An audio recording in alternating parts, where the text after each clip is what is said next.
Welcome to Faith And. I'm Chaplain Eric Doolittle, and today we're looking at faith and democracy with Matt Krystal.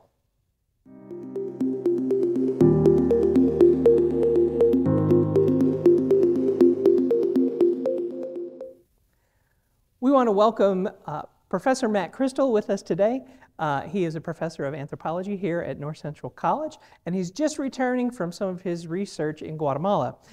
With everything that's going on right now in that country, we wanted to shift what we had originally looked at to explore how spirituality is so important to what's happening right now in that country. And so let's start then just a little bit with kind of the overview of the situation and what's going on in Guatemala, and then we can go from there. Sure thing. Yeah, originally this was going to be telling you stories about doing field work on Maya spirituality. But as I was getting ready to go, the country erupted into a sustained pro-democracy protest.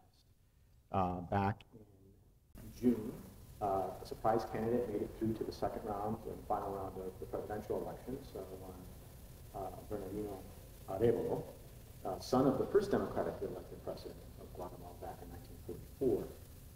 He was an unexpected candidate, a non-establishment candidate, and a pro-reform candidate, and specifically an anti-corruption candidate. That he made it through to the final round was a big surprise. That he won the election 60% to 37% over an establishment candidate from one of the dominant parties was a very big surprise for the establishment. I don't think for a lot of young Maya people it was all that much of a surprise. In fact, the conversations I had while I was doing field work earlier in the summer, some predicted that Arevalo was going to be that kind of surprise candidate. It turned out he was. I remember hearing the news that he won the first round and having a simultaneous sense of joy and hope. He has the sort of credentials that suggest that he's serious about a lot of politicians in that country talk about corruption reform. It really gets accomplished. He's an outsider to this, and he has a record that suggests that he's serious about reform. So I was like, this is a really good thing. It's sort of one of those moments where people gain faith in the democracy because they vote in a way and they get the kind of change that they like to see. And then I thought, oh boy, the establishment is not going to take this lightly. And sure enough, soon after his substantial landslide victory in the final election, Arevalo was subjected, his party was subjected to a review by the Attorney General, and who then subsequently announced that they were pursuing an investigation into whether some of the signatures on the foundation of the party a few years earlier were legitimate or not. The response by many people was, of course, why didn't this happen in the first round of the elections? Because that same office had a limited number of other candidates on those kinds of bases. And so we were sort of in this limbo. I didn't know what was going to happen. Am I going to go do the field work or not? And then the day before, I was going to leave for field work in early October. Right. And so I was getting ready to leave for field work in early October. I got a call from the folks that were going to pick me up from the airport, and they were like, we're not sure we're going to be able to get you out of the Capitol. At that point, widespread protest focused on blocking main transportation arteries. So basically shut down the country, and shut it down for about 2 weeks. And in the process of sort of following that, I learned that the community where I first started doing field work in Guatemala in 1993, in that community, which I knew had and has a really well-organized system of indigenous governance. So I wasn't surprised that they would be taking part in this. It turned out that they were more or less were the leading actor in establishing this nationwide protest. So I postponed a few times, but finally was able to get in and get to the community. The name of the community is San Miguel Totonicapan. It's a Quiche Maya community. Before the Spanish invasion, was a major province in the Quiche Empire. And from when I was doing I started my field work in 1993, the community was still recovering from this terrible civil war. But that over those 30 years since then to the present, this indigenous governing body has increased in its scope and its power. Sort of drawing on some of the opening of the peace accords that were signed in 1996, established a council of councils. There are 48 rural or 48 villages or administrative units within this sort of municipio, which is kind of like a county. Mm-hmm. They all have a sort of really open democratic process where their meetings are open, anyone speaks at them, and they can last for several hours, and people come to what typically is a vote that's won by a very large majority or consensus. And then those 48 kick it up to their representatives that then sit on this larger council that has a president and several committees dedicated to various governing issues. And it's super democratic and super efficient, and it creates decisions that are highly legitimate in the views of the people on the ground. So when it decided that it was going to block the highway in protest of the actions by this attorney general to undermine and perhaps even overturn the election, that meant you could expect on a given day 5,000 or 10,000 people would show up at a protest. Yeah, and it's really interesting. It's interesting because it looks like political protest as we would recognize it, but then there are features of it that are distinctive to them, and that reflect, I think, ultimately are underpinned by Maya spirituality. That it's really carefully designed to be peaceful. So they're organized by these 48 communities, and that's sort of where the organizational message gets down to the local communities through the leadership of those from the council. And reminding people you do not bring a machete, you don't bring any kind of weapon, you don't bring anything that could hurt anybody, you don't bring any chemicals that might burn or hurt anybody. What you do bring are your flags and your signs, and be ready to sing and pray and make our position heard. So they're really well organized, and they're very carefully designed to not result in violent conflict. And that's really interesting about it. So, how does that tie in to that idea of a spiritual sense of that? Like, why is it important for people to come into a space and be able to, one, to be able to represent, but also to make sure it's done in a way that is peaceful, right? That's not just a practical matter. No, it's deeper than that. Well, it is. I think we can talk about it in a couple different ways. One is even the younger leadership is well familiar with the consequences of the political violence of the 1980s. That it had some positive outcomes in terms of things that were signed into the peace accords, but for the most part, it didn't meet its goals in terms of enhancing Maya people's livelihoods, their quality of life, their equality before the law, and so forth. It just really did not have a lot of people died. So there's a hesitancy, right, that's well grounded in the history to not use force as a technique. But I think more important than that is when you talk to Torenicapenses about what is the principle of what are the really important values and principles of your political system, armonia, or harmony, is what they say. Two indigenous scholars,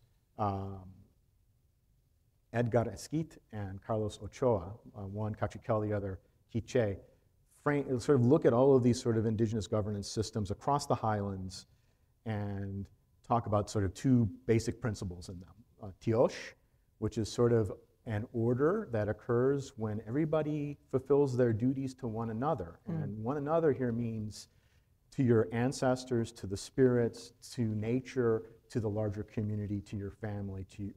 There's a sort of lots of sort of almost like a reciprocity that goes out to everything. And that when everybody maintains their reciprocal obligations well, the world's in harmony and things work right. Confrontation leading to animosity between people is against tiosh. It's disordering. The word that Esquit and Ochoa use for this is ma'ach, and it means disorder.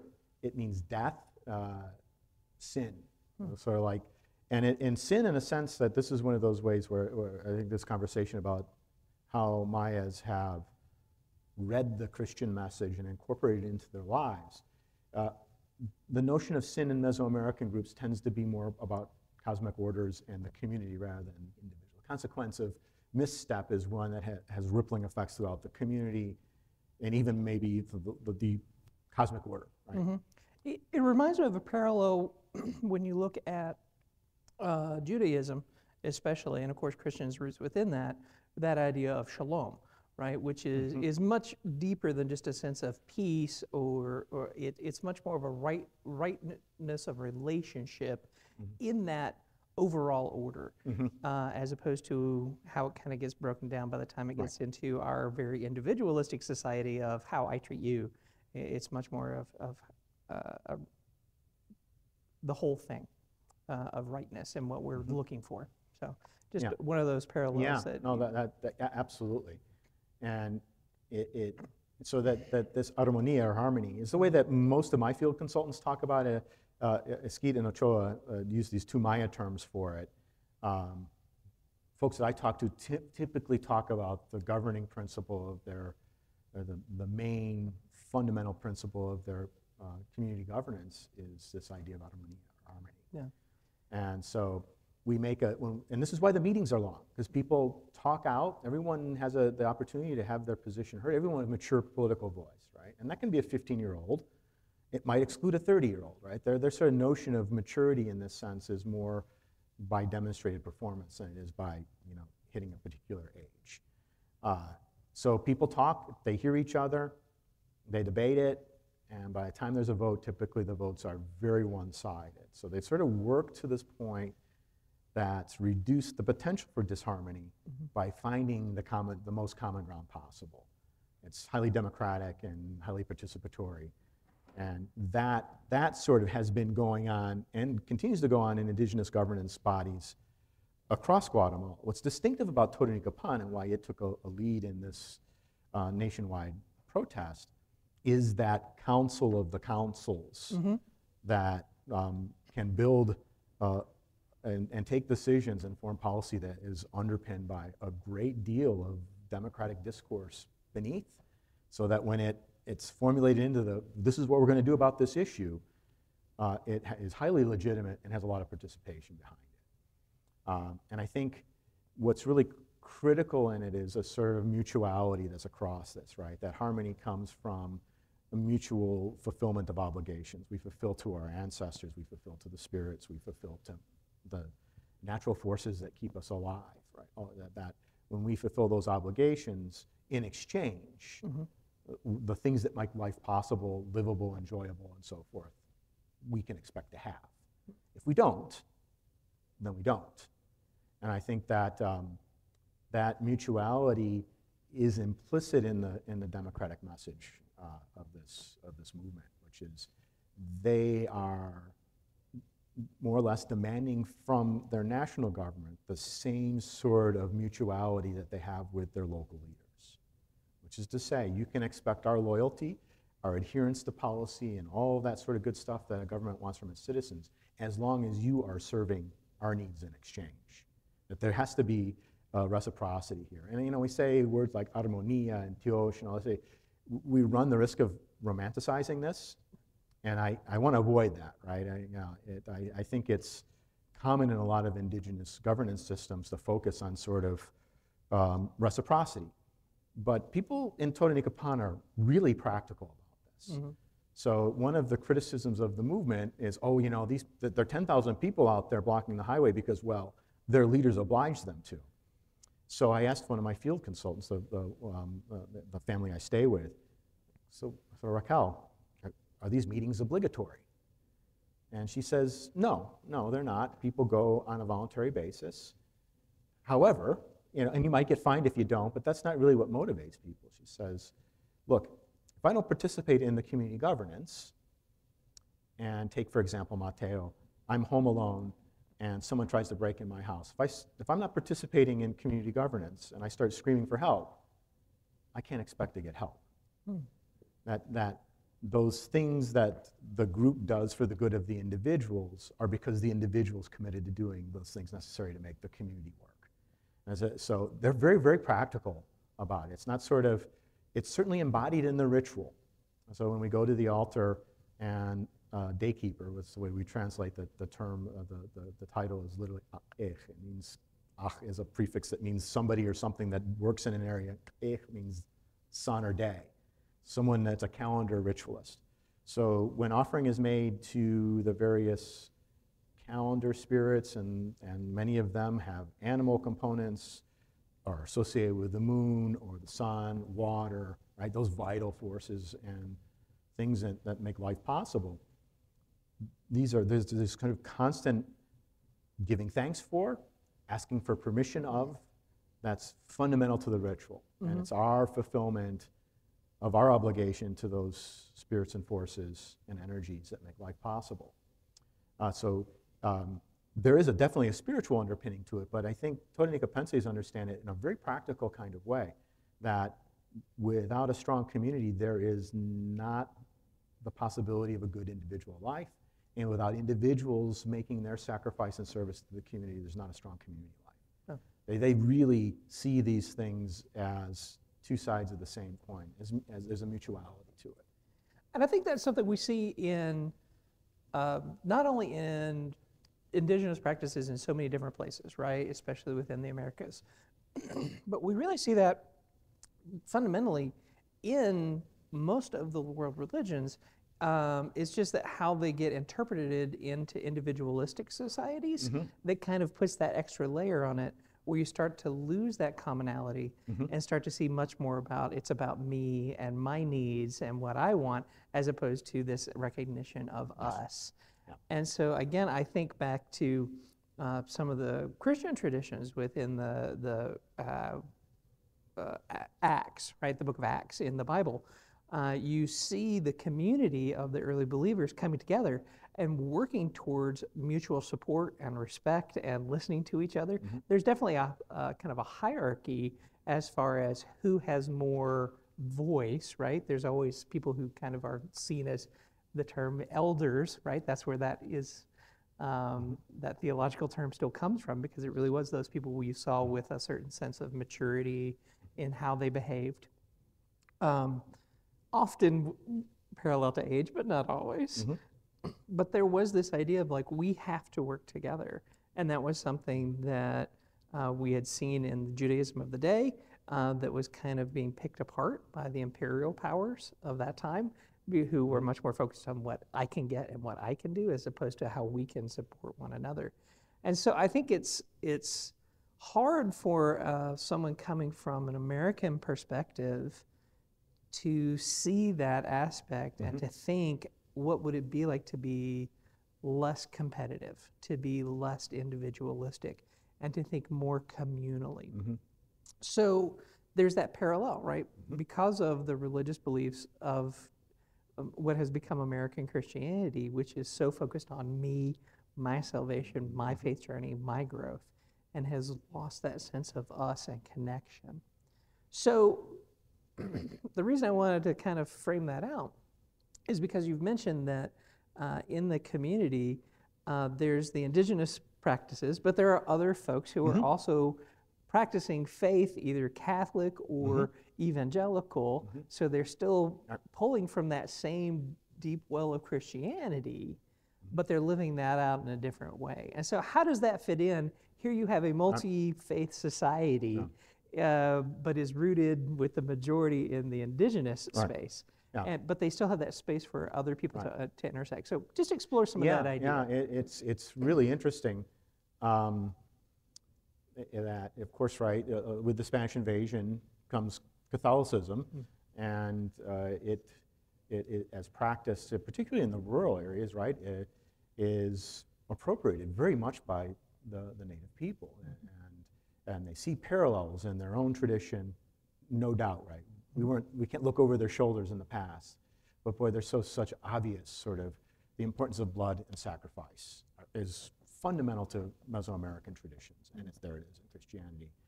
The idea of sort of a humble servant that's sacrificed is fundamental in the Quiché creation story, the Popbuch.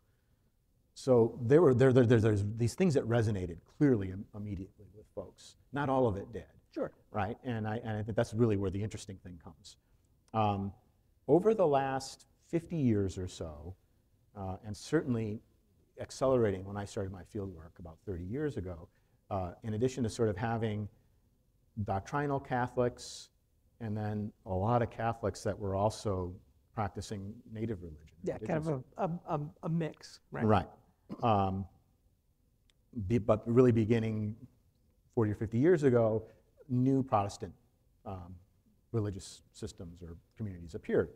And they were hard to accommodate at first, right? That this led to some tensions within the community. But as we say, sort of looking back at this, what's the governing principle of all of this? It's armonia, or harmony.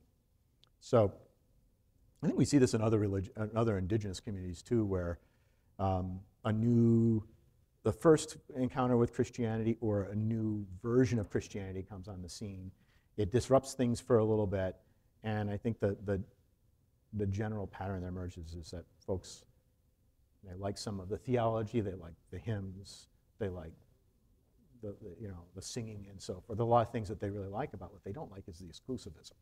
Mm-hmm. That's really what folks struggle with. And if we think about if the governing principle is harmony, exclusivist systems are a real challenge to that. Mm-hmm. And the way that folks in Toto work it out, and talking to some of my friends in the other places I work as well, this is a common pattern in the indigenous communities in the highlands, is whenever we have a big public celebration of something, I saw it in San Lucas this trip, the celebration of a funeral of a beloved priest in the community. Well, at the public proclamation about this, there's an evangelical, there's a Catholic, and there's a native practitioner. And the evangelical does culto, the Catholic does misa, and the native religious practitioner does costumbre. So they sort of figured out a way that covers almost everybody in the community and has their spiritual tradition represented in these public ceremonies. Commissioning of a new well or whatever it is, right? They tend to have these things. So they've kind of worked out a way that they can coexist with each other, be true to whatever faith system is really resonating with them. And frankly, for a lot of them, there's more than one. Mm-hmm. One of my really key consultants in my spirituality passed away about a year ago. And he was a respected elder, but also on the indigenous pastoral team at the Catholic Church. And so he had respected positions in both those systems, and really one of the messages as I was going back and listening to recordings of him and starting to put together a film to memorialize him, the thing he says almost all the time is this is like, there's harmony between these systems. Mm-hmm. There's certain people that would like you to have it be a basis for conflict. But if we look at, like, sort of the importance of water and all sorts of other things in the way he understood his Catholic faith that he saw also in his Maya spirituality, that's, so he's emphasizing the commonalities, not saying there are no differences, right? But sort of looking at how they complement each other as opposed to thinking about how they're different and irreconcilable. And I think that's also prevalent in the democratic movement. Spirituality is a big part of it, mm-hmm. This pro-democracy movement. My field consultants really wanted to make sure that I emphasized that they take time out to pray at their protests, and there's going to be culto, there's going to be misa, and there's going to be costumbre. In other words, there'll be someone representing those three categories of faith that sort of encompass the diversity that they experience in their communities. And I think by doing that, right, there's an interesting message for the non-indigenous middle-class voter and supporter that they're really trying to recruit to the movement, which is there's room for everybody in this. There's room for everybody in the nation. If we emphasize, sort of how our differences are complementary and mutual, and if we think about service to each other and service between the population and its governors and the population, if we sort of take those two principles and really apply them, we're going to end up with a much better country than the one we're experiencing right now. And it's hard to argue with them. I think that that power of rooting those ideas of what is fundamental to who we want to be within a faith and belief structure is so potent, especially in times when there's tension and change, right? So I'm thinking of the parallels to the civil rights movement in America, which major voices were rooted within the Black church, but also other faith leaders who would then come alongside to support them. We see that in South Africa, right, where you've got Desmond Tutu right in the middle of everything and holding prayer and those beliefs alongside the folks who are practicing more of the traditional religions as well, to say this is really about all of us coming together. Yes, we have kind of a core of it, but it's bigger than us. Gandhi in India and working against the colonialist powers there, leaning into the Hindu faith, but also recognizing those other people and saying, well, we want to be able to do this for all of us because of who we are. And how that gives us a sense of who we want to be over and over again. And I think that one of the potent pieces is that you see those major faiths, right, being used in ways that become specific to the people in that space, and to give them another sense of who they want to be. And that's something that we don't often recognize within the Christian tradition, especially in America, is that we did that same, we did those same things. Right. And they give us a lot of understanding, but then somehow we say, they're like, oh no, that's anathema to us. It's like, well, that's very interesting, yeah. Right, like we're coming up on the season where we're gonna see Christmas trees and Yule logs and all that type of stuff, which is absolutely indigenous to North America or Northern Europe, and then imported into our area. But we've lost the deeper meanings of what those things can symbolize and why they were important to those people to hold on to as they kind of created this new thing. And so I think that's what's, to bring that forward then, is to think about how that new form, that new understanding of Christianity that was taking place in Southern America and Central America is now being put back onto the global stage with liberation theology and Pope Francis, right, who is deeply rooted in that sense of community, of belonging, of the culture that happened in that area, and now he's taking that back into the leadership. So I think that's where I kind of want us to think as we're wrapping up is what are those spaces that you have learned? I'll make it specific. What are those things that you have learned from the way that people operate, how they root themselves, how they define themselves, and how they treat each other? Like, what has that done for you to as you live out who you want to be? Yeah. Well, I that's interesting because I was thinking this sort of in reply to something you said a little earlier about how my understanding of their notion of collectivity and community has evolved over my field work. When I first started, it was like as a 23, 24-year-old graduate student, right? I was steeped in all sorts of interesting anthropological theory and so forth, yet to apply it. And notions of personhood and models of personhood that could be better developed in terms of how they're different from each other. It's like striking how much obligation that was of the community on the individual. And as it wasn't really until I lived there a little bit longer and really listened to people and how they talked about each other and how they practiced their spirituality that I got to see that they do really well that we're struggling with. We do really well with the individual part. They do really well with the collective part. They also do pretty well by the individual part. So even though there's this sort of everybody has to serve the community, and there's this notion of mutual service that really informs political life in Tony Capon. Generally speaking, they're really good with quirky personalities. They tolerate quirky personalities really well. And then we sort of look at its spiritual basis, and my spirituality has a strongly individual component to it that involves discernment of one's God-given or one's divinely given purpose. We all have a divinely given purpose. It's related to our birthday on this 260-day cycle. And it's not just a matter of like, that's your birthday. this is what you are. It's more like, this is your birthday, and this now opens sort of a set of things that you have to work on interpreting about what your purpose in life is. And that's, I think, my better understanding of their notion of personhood and community is one that values both.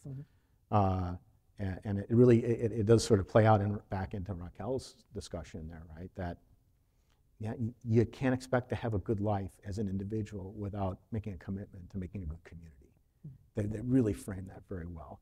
And I think also it sort of strikes me coming back to the States and sort of trying to just live between these two places is how that plays out in their notion of relationship between people and their physical environment. The idea that you can just sort of take from the natural world, extract natural resources and do what you want, as long as it's profitable and within the law or whatever our parameters are, that doesn't have negative consequences is really strange to them.